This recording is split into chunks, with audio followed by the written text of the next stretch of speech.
Hello friends. आज हम पढ़ेंगे क्लास 8 साइंस का chapter 1 crop production and management का पार्ट 3। तो यहाँ पे हम देख सकते हैं 1.6 इरिगेशन में देखेंगे all living beings need water to live. Water is important for proper growth and development. Water is absorbed by the plant roots. Along with water, minerals and fertilizers are also absorbed. Plants contain nearly 90% water. Water is essential because germination of seeds does not take place under dry conditions. Nutrients dissolved in water are transported to each part of the plant. Water also protects the crop from both frost and hot air currents to maintain the moisture of the soil for healthy crop growth. Fields have to be watered regularly. તો અહીંયા આપણે ઇરિગેશનમાં જોઈએ. Irrigation એટલે સિંચાઈ. તો જીવંત એટલે કે જીવતા રહેવા માટે પ્રત્યેક સજીવને પાણીની આવશ્યકતા રહેલી હોય છે. વનસ્પતિની વૃદ્ધિ તેમજ વિકાસ માટે પાણીનું વિશેષ મહત્ત્વ રહેલું છે. વનસ્પતિના મૂળ દ્વારા પાણીનું શોષણ થાય છે, જેની સાથે ખનિજો અને ખાતરોનું પણ શોષણ થાય છે. વનસ્પતિમાં લગભગ 90% પાણી રહેલું હોય છે. પાણી આવશ્યક છે કારણ કે બીજનું અંકુરણ શુષ્ક પરિસ્થિતિમાં થતું નથી, એટલા માટે પાણીની આવશ્યકતા રહેલી હોય છે. પાણીમાં ઓગળેલા ખનિજોનું વહન વનસ્પતિના પ્રત્યેક ભાગમાં થાય છે. તે પાકને ઠંડી એટલે કે હિમ તેમજ ગરમ હવાથી રક્ષણ આપે છે. સ્વસ્થ પાકના ઉછેર માટે જમીનમાં પાણીનો ભેજ જાળવી રાખવા માટે ખેતરમાં નિયમિત રૂપે પાણી આપવું આવશ્યક છે. Next paragraph is the supply of water to crops at regular intervals is called irrigation. અહીંયા આપણને ઇરિગેશનની ડેફિનેશન આપવામાં આવેલી છે. The supply of water to crops at regular intervals is called irrigation. That means સમયાંતરે ખેતરમાં પાણી પૂરું પાડવાની ક્રિયાને સિંચાઈ કહેવામાં આવે છે.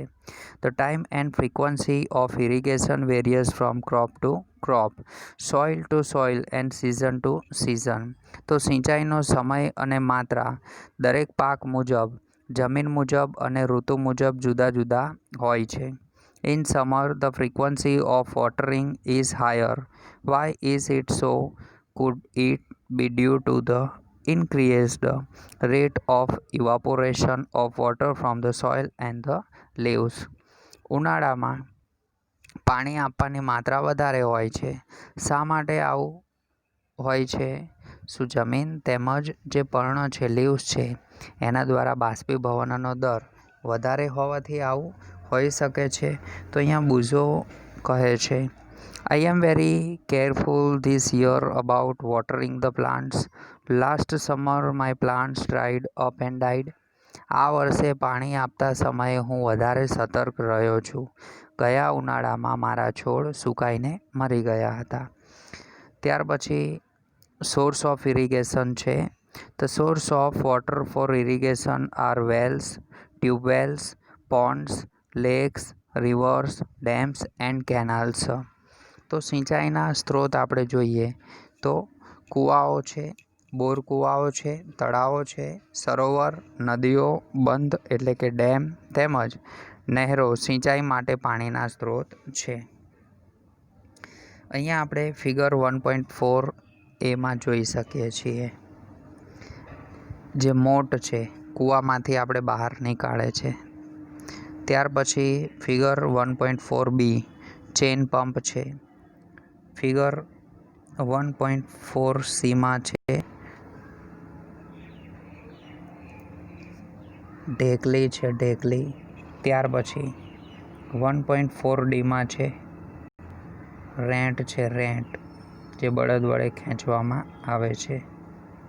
હવે અહીંયા આપણને ટ્રેડિશનલ મેથડ ઓફ ઇરિગેશન આપવામાં આવેલી છે. એમાં જોઈએ તો the water available in wells, lakes and canals is lifted up by different methods in different regions for taking it to the fields. કૂવાઓ, સરોવરો તેમજ નહેરોમાં ઉપલબ્ધ પાણીને ખેતરમાં પહોંચાડવાની રીતો જુદા જુદા ક્ષેત્રોમાં જુદી જુદી હોય છે. Cattle or human labour is used in these methods. ઢોર અથવા તો મજૂર આ ક્રિયાવિધિમાં ઉપયોગમાં લેવામાં આવતા હોય છે. So these methods are cheaper but less efficient. અર્થાત આ રીતો સસ્તી છે પરંતુ ઓછી કાર્યક્ષમ છે. The various traditional ways are. વિભિન્ન રીતો નીચે મુજબ આપવામાં આવેલી છે. ફર્સ્ટ છે મોટ પુલી સિસ્ટમ.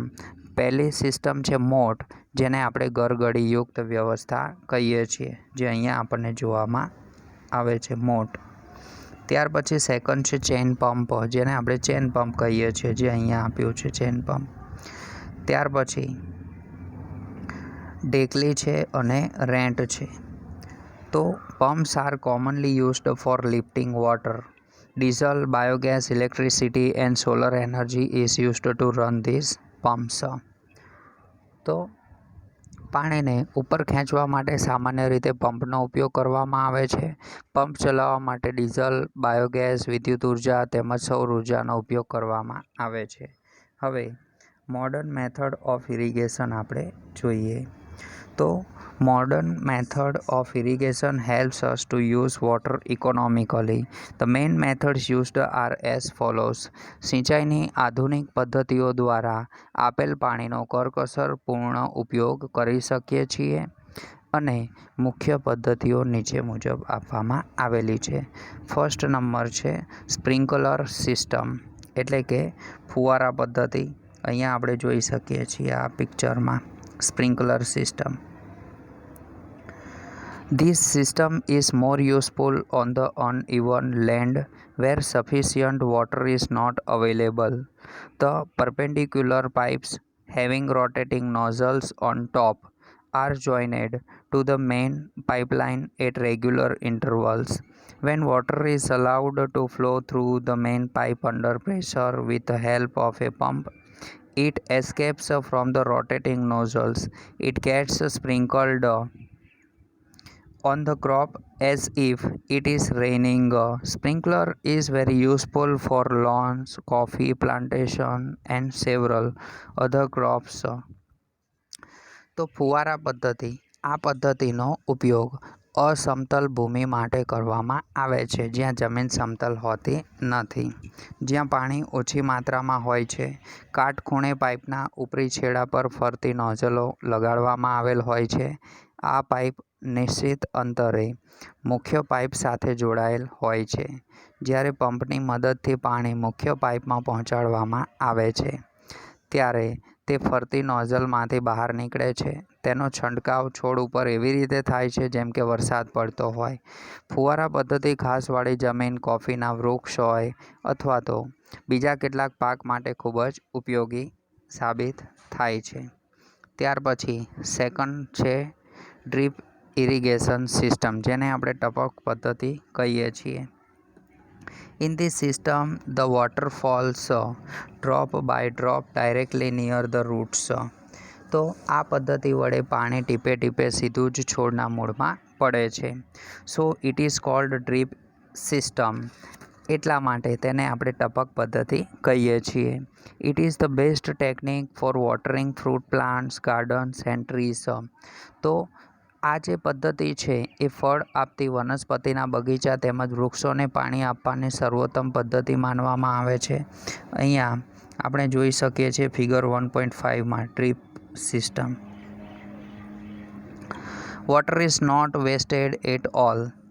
તો આ પદ્ધતિમાં પાણીનો વ્યય થતો નથી. It is a boon in regions where availability of water is poor. એટલે આ પદ્ધતિ પાણીની અછતવાળા વિસ્તારોમાં એક વરદાન સમાન માનવામાં આવે છે. ત્યાર પછી સેકન્ડ પોઈન્ટ છે પ્રોટેક્શન ફ્રોમ વીડ્સ. 1.7 એટલે તે નીંદણથી રક્ષણ.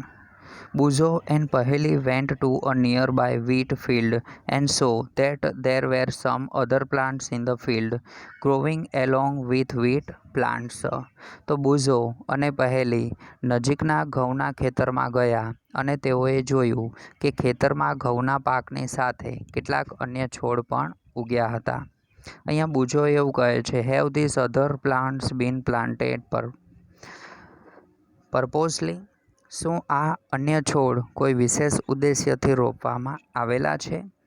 In a field many other undesirable plants may grow naturally along with the crop. These undesirable plants are called weeds. તો ખેતરમાં કેટલાક અન્ય અનૈચ્છિક એટલે કે બિનજરૂરી છોડ કુદરતી રીતે પાકની સાથે ઉગી નીકળે છે. આવા અનૈચ્છિક બિનજરૂરી છોડને જ નીંદણ કહેવામાં આવે છે. The removal of weeds is called weeding. Weeding is necessary since weeds compete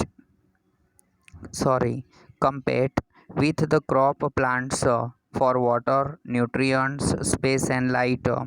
Thus, they affect the growth of the crop. Some weeds interfere even in harvesting and may be poisonous for animals and human beings. નીંદણને દૂર કરવાની ક્રિયાને નિંદામણ કહેવામાં આવે છે. નિંદામણ આવશ્યક છે કારણ કે નીંદણ પાણી, પોષક દ્રવ્યો, જગ્યા તેમજ પ્રકાશ માટે મુખ્ય પાક સાથે સ્પર્ધા કરી તેની વૃદ્ધિ પર અસર કરે છે. કેટલાક નીંદણ લણણીમાં પણ વિક્ષેપ ઊભો કરે છે તથા મનુષ્ય અને પ્રાણીઓ માટે ઝેરી પણ હોઈ શકે છે. Farmers adopt many ways to remove weeds and control their growth. Tilling before sowing of crops helps in uprooting and killing of weeds, which may then dry up and get mixed with the soil. The best time for the removal of weeds is before they produce flowers and seeds. The manual removal includes physical removal of weeds by uprooting or cutting them close to the ground from time to time. This is done with the help of a khurpi, a seed drill, જે આપણે figure 1.2bમાં જોઈ શકીએ છીએ. Is also used to uproot weeds.